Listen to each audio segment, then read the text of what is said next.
Poco M3 Pro 5G তোমাদের এই ফোনটি বাংলাদেশের বাজারে অফিশিয়ালি অ্যাভেলেবেল হয়ে গিয়েছে। সো আজকের এই ভিডিওতে এই ফোনটির ওভারঅল একটি রিভিউ আমি আপনাদের সাথে শেয়ার করব অ্যান্ড সেই সাথে জানাবো এই ফোনটির ভালো এবং খারাপ কিছু দিক এবং সেই সাথে সবার শেষে গিয়ে কথা বলবো এই প্রাইস সেগমেন্টে এই ফোনটি আমাদের জন্য কেনা কতটা যুক্তিসঙ্গত হচ্ছে। সো বরাবর মতো অ্যান্ড্রয়েডের পক্ষ থেকে আছে আমি শামিম আল মামুন। তো চলুন বেশি কথা না বলে আজকের ভিডিওর মূল পর্বে চলে যাই। ওকে, প্রথমে শুরু করা যাক ফোনটির আনবক্সিং দিয়ে। ফোনটি আনবক্স করলে আমরা এই ফোনটির বক্সে পাবো একটি 18 ওয়াটের ফাস্ট চার্জার এবং এর সাথে রয়েছে একটি USB type C data cable এবং সেই সাথে বক্সে প্রোভাইড করা হয়েছে একটি টিপিইউ কেস অ্যান্ড দেন পাবো আমাদের মেইন ডিভাইসটি which is Poco M3 Pro 5G। এবার নজর দেওয়া যাক ফোনটির মেইন কিছু স্পেসিফিকেশনের দিকে। সো প্রথমে যদি কথা বলি ফোনটির ডিসপ্লে নিয়ে, ফোনটিতে ব্যবহার করা হয়েছে 6.5 ইঞ্চির একটি full HD plus IPS LCD screen and যেখানে আবার রয়েছে 90 হার্টজের রিফ্রেশ রেট অ্যান্ড ফোনটি ডিসপ্লে প্রোটেকশন হিসেবে ব্যবহার করা হয়েছে Corning gorilla glass 3 protection.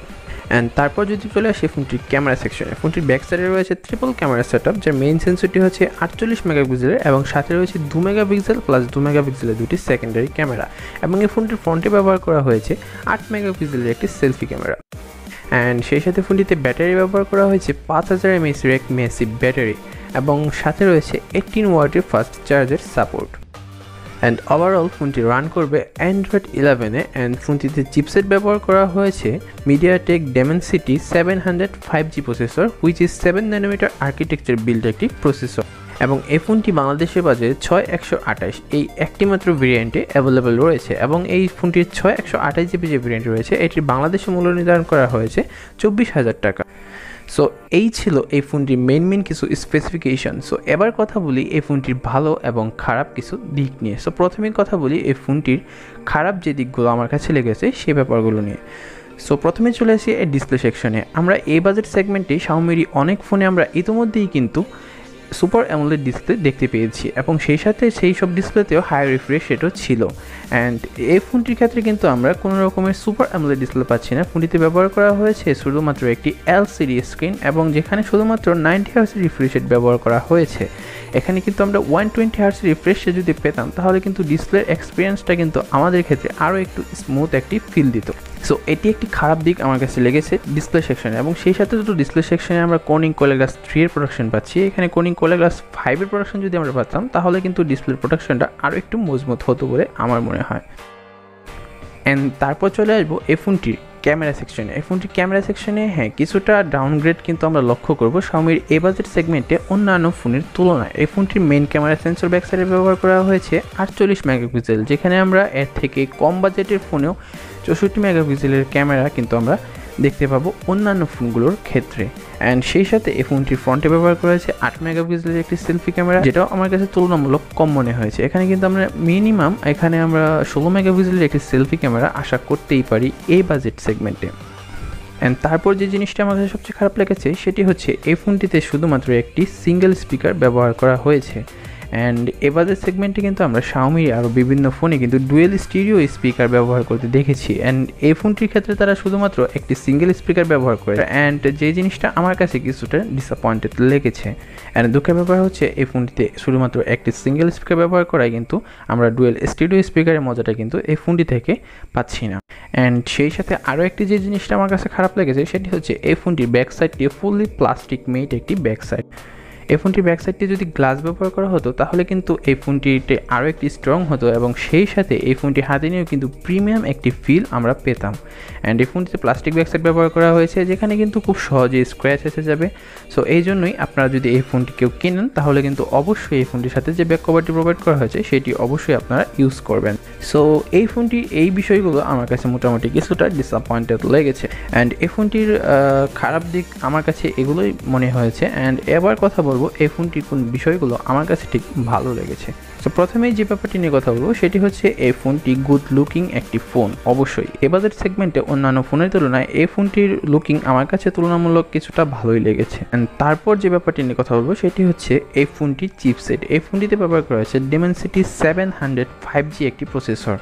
So এই ফোনটি অবশ্যই 5G একটি ফোন যেটা বাজারের অন্যান্য ফোনগুলোর তুলনায় এক স্টেপ এগিয়ে থাকবে এই প্রাইস সেগমেন্টে এই দিকটি দিয়ে। অ্যান্ড এই তো এই ফোনটির এই কয়েকটি দিকে আমার কাছে ভালো লেগেছে, এছাড়া তেমন কোনো ভালো দিক আমি এই ফোনটির ক্ষেত্রে খুঁজে পাইনি। সো এখন আপনাদের আশা করি ক্লিয়ার হয়ে যাওয়ার কথা এই ফোনটির কী ভালো দিক রয়েছে, কী খারাপ দিক রয়েছে। সো আমি আমার মতে শেয়ার করলাম এই ফোনটির স্পেসিফিকেশন দেখে, বাকিটা আপনারা ফোনটির ইউজার রিভিউ দেখে নেবেন, তাহলে আপনাদের আশা করি আরও কিছু স্বচ্ছ ধারণা পেয়ে যাবেন এই ফোনটির ব্যাপারে। সো এবার কথা বলি, এই ফোনটির যে মূল্য নির্ধারণ করা হয়েছে 24,000 টাকা, এই মূল্যে আপনাদের এই ফোনটি ক্রয় করা ঠিক হবে কিনা, এই ফোনটি যদি আপনারা এই মূল্যে ক্রয় করেন তাহলে কি আপনাদের পয়সা উসুল হবে কিনা, নাকি বাজারে আপনাদের জন্য অন্য কোনো অপশন রয়েছে। সো এটি একটি 5G smartphone. So 5G smartphone হয় এই ফোনটির ক্ষেত্রে কিন্তু তারা যত 5G চিপ ব্যবহার করা হয়েছে সেক্ষেত্রে তাদের কস্টটা কিন্তু একটু বেশি পড়েছে, অ্যান্ড তারা কস্ট কাটিং করার জন্য এই ফোনটির অন্যান্য সেক্টরে কিন্তু অনেক কিছুই কমিয়ে দিয়েছে, যেমন ক্যামেরা সেকশনে, ডিসপ্লে সেকশনে, সেই সাথে ফোনটির বিল্ড কোয়ালিটিতে তারা কিন্তু কিছুটা কস্ট কাটিং করেছে, যেটা কিন্তু তাদের স্পেসিফিকেশন দেখেই একদম স্পষ্ট বোঝা যাচ্ছে।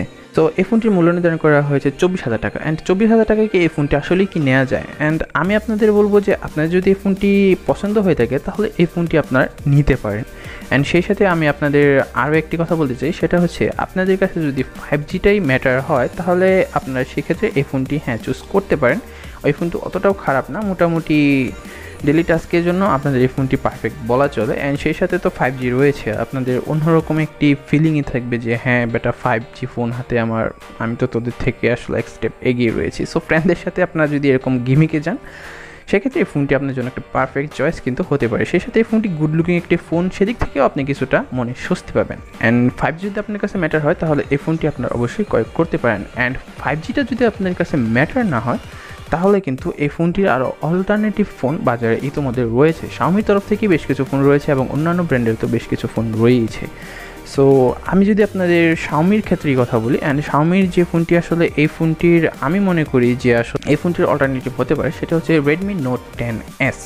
সেই ফোনটি কিন্তু এই ফোনটি থেকে মোটামুটি অনেক সেকশনই এগিয়ে থাকবে, যেমন ওই ফোনটি ডিসপ্লে সেকশন এই ফোনটি থেকে অনেকটা আপগ্রেডেড, ওই ফোনটিতে সুপার অ্যামোলেড ডিসপ্লে রয়েছে, অ্যান্ড ক্যামেরা সেকশনেও এই ফোনটির থেকে Xiaomi Redmi Note 10S অনেকটাই এগিয়ে। তবে এই ফোনটির প্রসেসর ওই ফোনটির প্রসেসর থেকে হালকা কিছুটা আপগ্রেডেড, সেটা মানতেই হবে। অ্যান্ড আপনি যদি পারফরমেন্স ক্ষেত্রে কিছুটা স্যাক্রিফাইস করেন অ্যান্ড ডিসপ্লে এবং ক্যামেরা সেকশন যদি ভালো চান সেক্ষেত্রে Redmi 10S এটা হতে পারে আপনার জন্য এই ফোনটির অল্টারনেটিভ। সো এই ছিল আমার মতামত।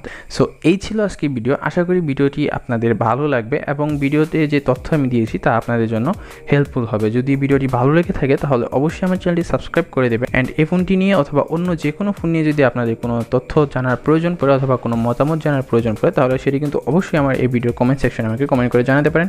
আমি চেষ্টা করব সবাইকে যথাসাধ্য সাহায্য করার।